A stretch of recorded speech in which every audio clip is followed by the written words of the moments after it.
Good evening, welcome to India Decides. On the program, it's corruption all the way. Huge allegations of corruption in property deals against Robert Vadra and DLF builders by Arvind Kejriwal's India Against Corruption. The big question, corruption in public life, is propriety becoming extinct?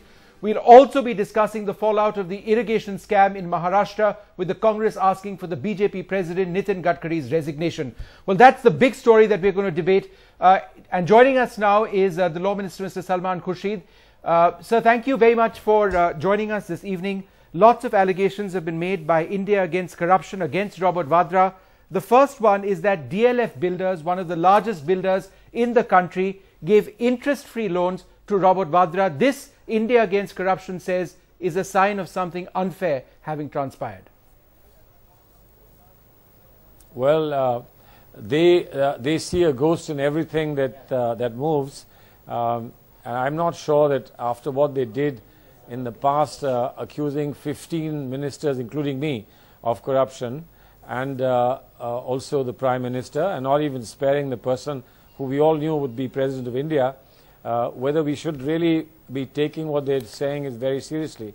And on merits, as far as I understand, they've given some facts that are available in the public domain, with the ROC, with Company Law Board, with the income tax authorities, and such other authorities that you might want to inquire from.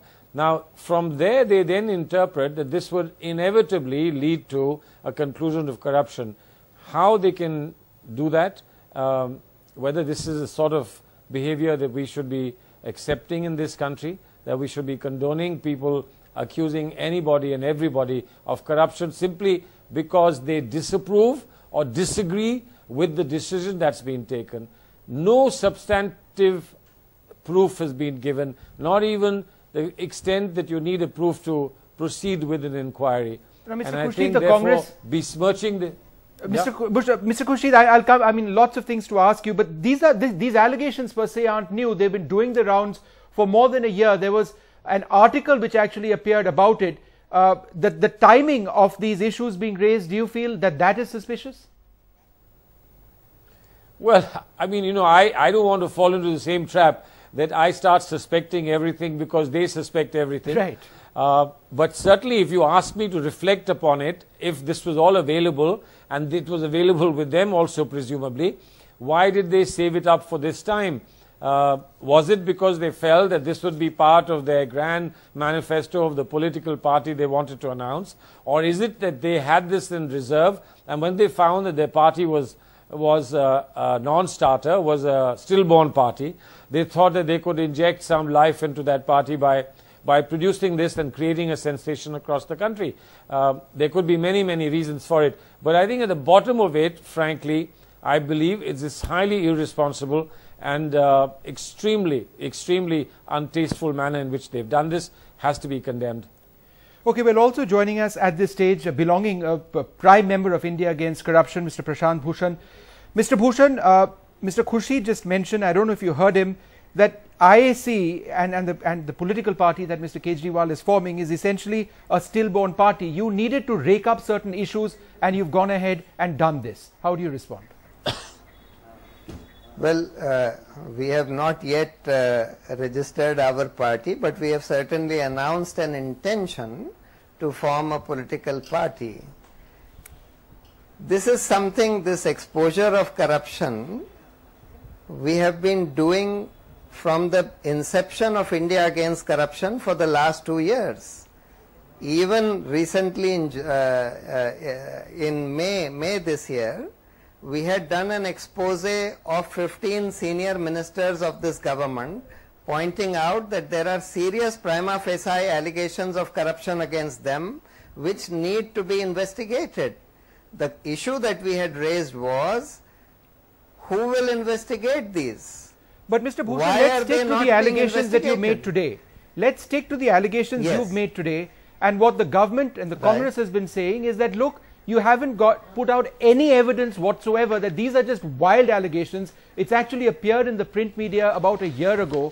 Why make these remarks when against someone without providing a shred of evidence? What evidence do you have, sir? Well, in the press conference today, we released this press release which has the documents filed in the Department of Company Affairs in the Registrar of Companies, signed by Maureen Vadra and Robert Vadra. Yes. Of all his companies. Now these documents show all the facts. We have analyzed all these documents. We have this whole sheaf, this whole bundle of documents here. You've got a bundle of documents, but you know, I mean, does this indicate corruption? That's what I'm pointing out. What this indicates is that Robert Vadra acquires properties worth more than 300 crores in the last 3 years from an investment of just 50 lakhs. Okay, I'll get Mr. Khurshid to reply to that first point. I'll get Mr. Khurshid to reply to that first point. Just a second, Mr. Bhushan, point by point, we'll do this. Mr. Khurshid, 300 crores in 3 years. First point, 300 crores in 3 years, the wealth of Robert Vadra has gone up. Isn't that unusual? Well, I'm not an accountant, and I'm certainly not a banker or a businessman to be able to comment on how much worth has gone up. I think the worth of India against corruption has also gone up if you just look at their accounts. But this is not going to settle any issue. This will not settle any issue about what is corrupt, what is not. I think the law in this country is very clear, and I am sad that Prashant should have pushed himself to taking these positions.